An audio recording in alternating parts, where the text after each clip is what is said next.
Felices de que continúen con nosotros en esta segunda entrevista central del Despertador. Ahora vamos a conversar con el abogado Valentín Medrano. Él es el representante legal del señor Mérido Torres, que es el encargado de titulación actualmente y figura en el caso Calamar, en ese voluminoso expediente con el tema de las expropiaciones de unos terrenos que sumaban unos 32 millones de pesos, si mal no recuerdo. Buenos días, Valentín. Gracias por estar con nosotros. Ha venido a explicarnos en qué condición aparece el nombre de su cliente en este expediente. Sí, muchísimas gracias primero por la oportunidad. Para mí es un honor estar aquí. Gracias a usted por Pensé venir. que debía incendiar una casa para que se dignaran a invitarme. No era necesario. El deseo de estar aquí con ustedes. Qué grato honor de verdad Gracias. que ustedes me reciban en este hogar del país. Bienvenido. Estamos en el país entero. Mira, me gusta pensar que el introito de la presentación hecha, se podría decir que no vengo como abogado, gracias a Dios afortunadamente, sino como amigo. Lo digo porque ciertamente si ocurriera, que no va a ocurrir ni puede ocurrir desde el punto de vista legal, que me invitaran a participar del proceso por el hecho de que incluyeran a Mérido Torres, que sería una insensatez, una estupidez y algo desde el punto de vista jurídico inaceptable, pues entonces yo sería el abogado de Mérido Torres. ¿Qué quiero decir con esto? Que Mérido no necesita abogado porque no está imputado, empezando por ahí. Y obviamente de forma muy malsana se ha puesto a correr su nombre. Fíjense que su nombre, solamente su nombre, pero hay 188 personas más en la misma condición que él, no se menciona. 188 personas están en la misma condición que Mérido. En el año 1955, el gobierno de Trujillo decidió expropiar a unas personas de un bien inmueble para construir ahí el aeropuerto internacional en Caucedo, dice el decreto del año 1955, en Caucedo. No se llamaba Aeropuerto Internacional de las Américas José Francisco Peña Gómez como lo conocemos hoy. ¿Qué ocurre? Que esas personas que fueron expropiadas no le pagaron. Usted sabe que el Estado tradicionalmente ha sido muy mala paga. Entonces no le pagaron. Durante del 55 para acá, 60 y tantos años, estas personas han estado incoando acciones tendentes a la consecución del pago de sus créditos. Un día a uno de ellos se le ocurre llegar a la oficina de Mérido Torres y apoderarlo como abogado para la persecución de sus acreencias. Acreencias que representan por parte del Estado una deuda y una obligación de pago. Porque la única forma de ponerle fin a una deuda es pagando. ¿El Estado pagó? No pagó. Entonces, Mérido Torres le firma un contrato de cuotalitis. Los abogados saben perfectamente a qué me refiero, que es una participación en términos porcentual de lo que se procura en términos económicos. Eso implicaba que de la totalidad de dineros que el Estado erogara en su momento en favor de esta persona, el 30% le correspondería como abogado, y eso es totalmente lícito, está amparado por las reglas de juego desde el punto de vista del derecho procesal civil, derecho civil, y en este caso el derecho inmobiliario, que es accesorio. Entonces, antes de que se creara el Tribunal Contencioso Administrativo, eso se iba al Tribunal de Tierra. Pero ocurre que cuando el Estado está involucrado en una litis de esta naturaleza, el tribunal competente, a partir de la creación del Tribunal Contencioso, es el Tribunal Contencioso de lo Administrativo. Entonces, ahí se incoan unas acciones en el año 2017. 2017. Podría pensar, tiene que ser un augur del futuro, decir, bueno, en el 2020 y tanto, 23, esto va a tener problemas. Déjame no involucrarme en esto. ¿Qué hacer? Un procedimiento totalmente normal. El curso procesal que se llevó fue incoar una acción ante el Tribunal Contencioso Administrativo tendente a la consecución del pago de esas acreencias de que para el cual el Estado se mantenía o se presentaba como reticente al pago. Ocurre que obtuvo una primera sentencia gananciosa. Obviamente la sentencia gananciosa a él no le satisfacía y por vía de consecuencia iba a recurrirlo porque a pesar de ganar, los montos en lo que se hacía el avalúo de los terrenos correspondían más con el año 55 al 2017. A del 2018 cuando se da 19 cuando se da la sentencia. Dice, no, pero espérate, yo necesito el IPC, nada más hay que pasarlo por el IPC, el índice del precio del consumidor, para ajustarlo a la realidad en términos económicos, que el dinero tiene un poder adquisitivo en el 1955 y obviamente había que ajustarlo al año 2019. Pues entonces ocurre que el Estado decidió pagar, ajustaron los precios y se pagó. La pregunta mía, ¿hay algún pecado en eso? ¿Ustedes ven algo pecaminoso? Doctor, pero en ese proceso el señor Merido Torres pudo observar, detectó algún tipo de irregularidad como las que describe el Ministerio Público en esta solicitud de medidas de coerción, que dice que en algunos casos de las expropiaciones se firmaron documentos por algún monto y los beneficiarios recibieron un monto muy menor al que se quedó establecido para poder desviar el restante de recursos hacia la campaña de Gonzalo Castillo. En el caso específico de la parcela número 613 de Boca Chica, ¿pudo Merido Torres detectar alguna irregularidad en el pago? No podría hacerlo, porque él, aunque inscribe su crédito directamente y recibe directamente de parte del Estado, su crédito es porcentualmente el porciento que se haya pactado en relación a la cantidad total que reciben sus clientes. De hecho, la razón por la que el abogado inscribe su crédito es porque regularmente los clientes, cuando reciben sus recursos, pues no son tan buenos pagadores tampoco como el Estado. Entonces, muy posiblemente se iba a encontrar ese nivel de resistencia también al pago. Entonces, ¿qué es lo que uno hace regularmente? Que inscribe su crédito en el mismo procedimiento y obviamente cuando sale la sentencia sale directamente el pago porcentual. Si usted busca los 32 millones de que se habla, es el % de la cantidad de recursos que recibieron sus clientes, pero los recibieron en el caso de su cliente. Entonces, este no es... ¿Y él cuánto se ganó en ese caso? 32 millones. Créame que o sea, eso... los clientes 32 y él 32. No, los clientes 400 y tantos 400. millones de pesos. Sí, claro. Sí. Eso está totalmente, escrupulosamente bien hecho. Ahí no hay absolutamente nada que tienda a afectar. En términos, lo que sí hay una intención, y debo decirlo, una intención morbosa, dañosa, porque obviamente si hubiese sido el abogado Mérido, hay más abogados, pero no se menciona. Si hubiese sido el licenciado Mérido Torres, por ejemplo, no, hoy es el director de titulación. Es el director de titulación. Entonces, por vías de consecuencia, no es lo mismo mencionar a 188 personas, abogados incluidos, que mencionar al director de titulación. Pero ¿de dónde viene el morbo? ¿Viene desde el Ministerio Público que pone su nombre en el expediente o viene de terceros? Bueno, porque su amigo, cliente, el señor Mérido Torres, había notificado a nosotros, Noticias CN, que detrás hay una situación malsana de personas que tienen algún interés porque él va a aspirar a alcalde por Santo Domingo Este y quieren manchar su nombre. Entonces, Mira, ¿de dónde viene el morbo? De todos. Incluyendo al Ministerio Público. Claro, a mí me gusta ser responsable en lo que yo digo. Y yo soy frontal, totalmente frontal. Indefectiblemente de que en este caso, ahora, en la actualidad, yo estoy en representación, por así decirlo, en estos escenarios donde se debate jurídicamente asuntos que son propios de los tribunales, pero aquí, por ese derecho que tenemos nosotros a la libre expresión del pensamiento, sin que sea un juzgado, pues lo tratamos. A mí me gusta ser frontal. Si yo no tengo que ver un expediente, desde el punto de vista imputacional, no me menciones. Simplemente no haga mención de mí. Entonces es un acto que para mí, en términos personales, me resulta, y como abogado, me resulta irresponsable. ¿Por qué? Porque tú tienes el derecho al buen nombre, la Constitución lo dice, tú tienes el derecho a que todo cuanto se diga de ti, que sea afectador, deba responder a un hecho que esté, en todo caso, tipificado. No sé si usted me entiende por lo que voy. Ahora bien, mencionarte, que fulano de tal, pero venga acá, escúchame, hay 188 personas más. Pero peor, me voy a lo peor. La duda que se lanza sobre Mérido Torres no es sobre Mérido Torres, es sobre el Ministerio Público.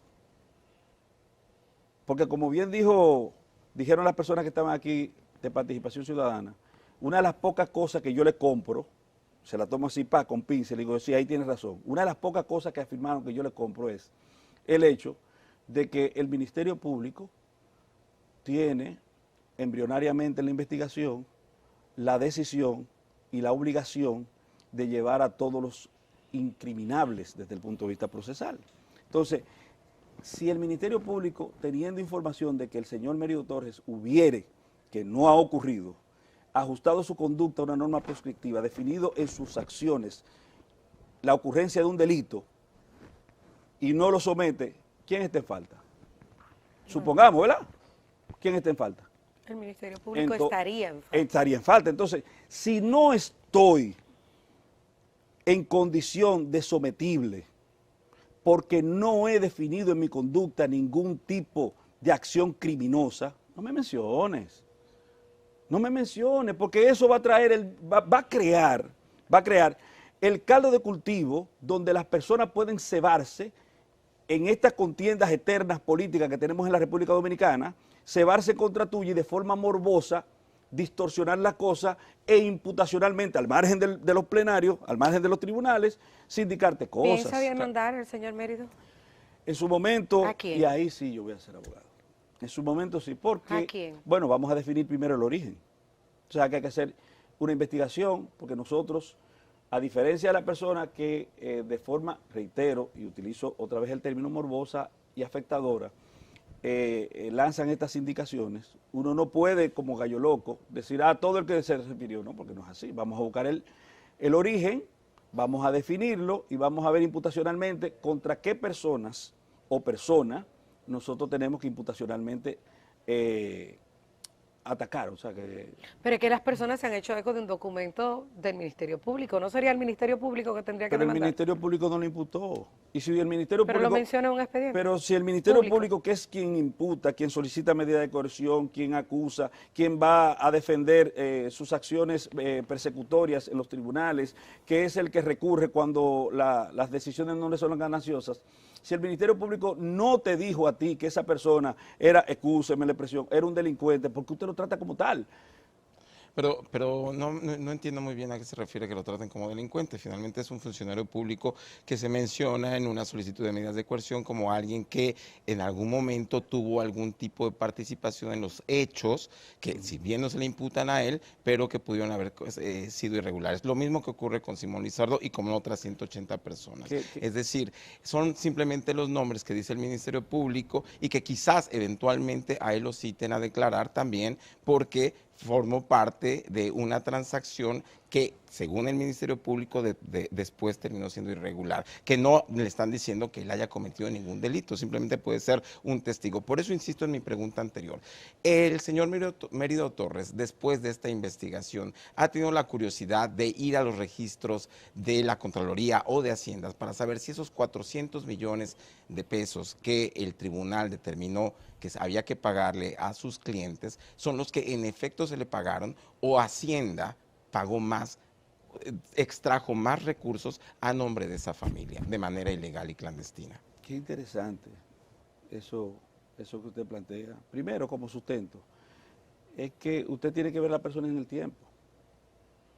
Si yo mañana, si cometo cualquier acción hoy, por ejemplo en esta entrevista, y si en esta entrevista yo ajusto mi conducta a la norma proscriptiva de la ley 6.132 sobre presión y difusión del pensamiento y afecto a alguien porque lo difamo, eso es hoy, yo no soy funcionario. Si 2 años después, 3 años después, decido, cosa que jamás haré, decido aceptar, porque me lo oferten, no creo que tampoco lo hagan, un puesto público, usted no me puede ver a mí mañana como el ser humano que soy hoy, porque yo hoy soy un hombre libre de las sujeciones del artículo 186 de la Constitución de la República y todo lo que tiene que ver con el funcionariato, la ley 107-13, 247-12, la ley 4801. Yo no soy esa persona, ¿me entiendes? Yo no soy esa persona. Los hechos cometidos, los hechos llevados a efecto, que no son comisión de delitos, sino la actividad procesal lícita llevada a efecto, la hizo un abogado en el ejercicio de su condición de profesional del derecho. Y obviamente, en la obligación que tiene, no solamente la del cobrar, es la de asegurarse que sus clientes cobren, porque para eso fue que le pagaron. No fue para que él cobrara, sino para que su cliente cobrara. Entonces yo creo que la pregunta está respondida, porque obviamente si no hubiese habido esa erogación en términos económicos y el resarcimiento de la deuda por parte del Estado para sus clientes, él no podría cobrar o tendría que estar todavía en los tribunales peleando contra el Estado. Valentín, aprovechando su presencia ya finalmente para conocer lo que usted opina sobre este expediente Operación Calamar. Mire, yo no le puedo negar que sufrí mucho durante la entrevista anterior que usted hacía, porque todo lo que la ley dice que no se debe hacer fue lo que se dijo aquí que se debía hacer. El Ministerio Público no tiene presunción de inocencia. Eso es una garrafal y absolutamente incierta manifestación, mentirosa por demás. El derecho a la presunción de inocencia se da en los artículos combinados 40 y 69 de la Constitución como garantía penal sustantiva de las personas que son sometidas a la acción de la justicia. El Ministerio Público, por ejemplo, se rige por el principio de legalidad. Si una ley no dice que el Ministerio Público puede hacer una cosa, no la puede hacer. Decir, por ejemplo, que si una prueba es débil, el hecho de que otra prueba fuerte exista dentro del proceso, entienden ellos que eso justifica y hasta cierto punto permea la posibilidad de retención de responsabilidad penal desde el punto de vista imputacional. Todo lo que oí fue el pasarle el rodillo a las garantías penales sustantivas. Todo lo que escuché fue un golpe directo a los avances que nosotros hemos observado desde el punto de vista del respeto a los derechos humanos. Pero del expediente en el expediente en sí, mira, a mí me gustó mucho lo de la entrevista anterior, pues yo se lo sigo a ustedes, lo de la entrevista anterior, cuando decía un abogado que ustedes tenían a través de la plataforma virtual, Eduardo Núñez, decía, las personas, y es la regla que dice la Constitución de la República, artículo 69, numeral 8, las personas tienen que conocer su proceso en libertad, por una garantía del derecho de igualdad del 39 de la Constitución de la República, 11 y 12 del Código Procesal Penal.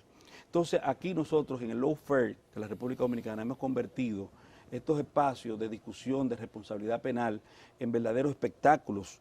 De hecho, ya nosotros no necesitamos a Jack Veneno y a Relámpago Hernández, porque tenemos espectáculos ahí mismo, cerca de Eugenio María de Hostos, ahí mismo. Todos los caminos conducen a Ciudad Nueva para unos espectáculos. Yo quisiera que algún día en la República Dominicana se abran los ojos, claro, de lo que está pasando, porque esto de justificar el cercenamiento, que fue otra cosa que me dolió terriblemente, el cercenamiento de las garantías de la persona, de los derechos fundamentales externados en acciones por parte de ciudadanos, como el derecho a la protesta, y decir, ah, no, ellos lo que tienen que venir a decir es que ellos no se robaron. Óigame, señor, pero estamos hablando si hablamos de lo que ocurrió ayer, no tenían permiso para la protesta. Tú no necesitas permiso para protesta. ¿Quién dijo eso? Para manifestarse en la vía pública. Tú no necesitas permiso para protestar. Es un derecho fundamental el que tú tienes. Alterando el orden público sin previsión. Alterar el orden público, pues sí, eso es una visual que se tiene. Porque yo no puedo ir a la calle, atravesarme en el medio a protestar, por donde ahí pasan vehículos y peatones. Usted puede protestar como usted le parezca que debe protestar, que quiera protestar. Obviamente tiene que respetar el derecho de los terceros. Exacto. Exactamente. Pero es mi derecho a protestar. Es tu derecho el que yo debo proteger durante el ejercicio de mi protesta. O sea, la policía dice que no tenían permiso. La policía no tiene derecho a sofocar a personas que se están manifestando de forma pacífica. No tiene ese derecho. Y mucho menos acercarlos, porque la distancia que hay entre el Palacio de Justicia y la Casa Nacional del PLD son de 3 cuadras aproximadamente.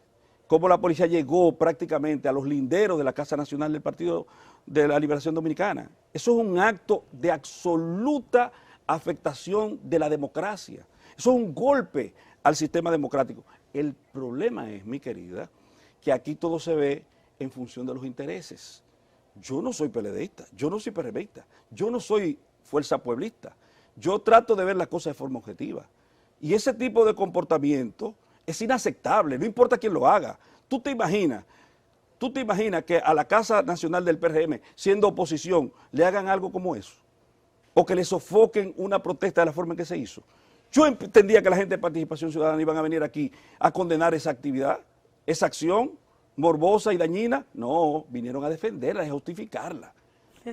Óyeme, Gracias, pero la Valentín. verdad que el pandero está en manos de personas inadecuadas. Y me excusa. Gracias, Valentín Medrano.